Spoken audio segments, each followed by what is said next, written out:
Hello guys, this is tutorial info and today I will show you how to hide apps on Redmi Pro 14.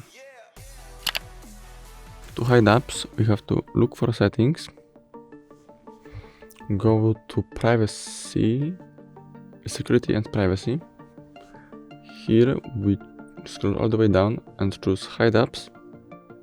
I will enter my password and here I can choose what apps I want to hide.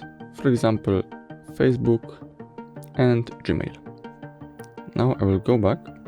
Here I will search hide apps. Here I enter my password again and I can see my hidden apps. Thanks for watching this video. Make sure to like, comment, subscribe and see you next time.